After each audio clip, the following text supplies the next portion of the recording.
What was the original pitch they gave you for the Shield? None. Like we were, I think, like the initial pitch, ironically enough, going back to Punk, I think was like we're supposed to be like this bodyguard service for him. He's in the story with Ryback, I believe, at the time, and the idea was, obviously Punk liked myself and Moxley, and I think Chris Hero actually was his pick at the time to be the third guy because he and Chris had a long history. But they really liked Roman, they being the office in WWE, and so they weren't sold on Chris yet. Chris hadn't been in developmental as long, I don't think, as Moxley and myself. He had kind of just gotten there a little bit. He's a little bit older, but I think they wanted to kind of test him out a little bit. And Roman had gotten there right before I did, so it just made sense. Kind of a compromise. Okay, we'll give you these two, but we're going to take Roman, put him in a group. They'll be, CM Punk's bodyguards, essentially bump guys for Ryback.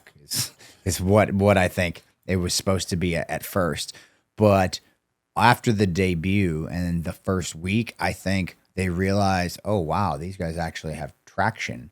Like, coming from developmental, coming from the independent scene, there's traction there. Like, we can use this, like WWE was starting to dip heavy into Twitter and social media and that kind of feedback. And that's where, we were kind of, I don't know what to call it. We had some semi fame there.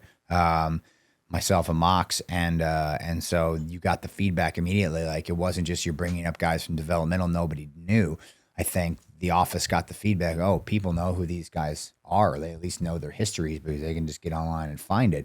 So once we kind of people realized, oh, there's something here, then it became like, you're like a mercenary group, kind of on your own, who maybe CM Punk might have just used for one night, and now we're gonna. There was a concerted effort to separate us from Punk so we could be a standalone act and not just kind of lackeys to him.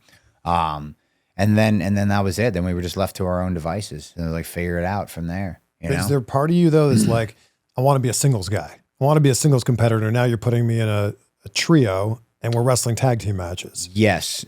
I'd been in a tag team with Jimmy Jacobs in Ring of Honor. But that was a little different because Jimmy was the captain of the ship. And so I was just kind of along for the ride. Here in the Shield, I myself and Mox had sort of built up a lot of experience at this point relative compared to everybody else. And we were very confident in our ability. So we were kind of the leaders of the group in the sense that Roman didn't have the experience yet. So we were kind of tasked behind the scenes with figuring out the machinations of how matches would work, promos would work, stories would work, and stuff like that. So we were both singles guys. Like, I don't think Mox, he did a little bit with Sami Callihan as a tag team, but like certainly our wheelhouse is being singles dudes. So we weren't expecting, and the group thing was thrust upon us when we had very little lead time to like figure out what we were doing, which is why we showed up in turtlenecks the first night, because that's just what they gave us.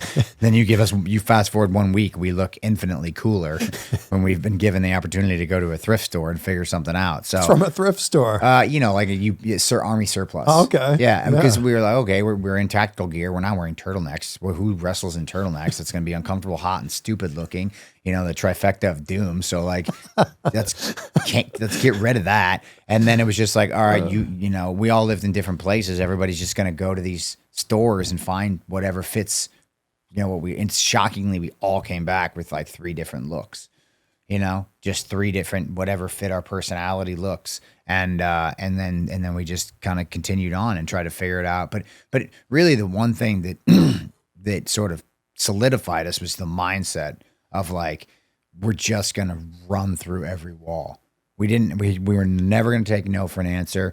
We were never going to like be meek. We were going to push everybody out of the way. We were going to, we in our minds and our level of confidence thought we were so much better than everybody else. We were going to have to raise people up. That's how we looked at the locker room at the time. And that was probably insulting to a lot of veterans, but like, we just didn't care. But we also had some strength in numbers, the 3 of us, to kind of, stick together. And, the rest is history, as they say.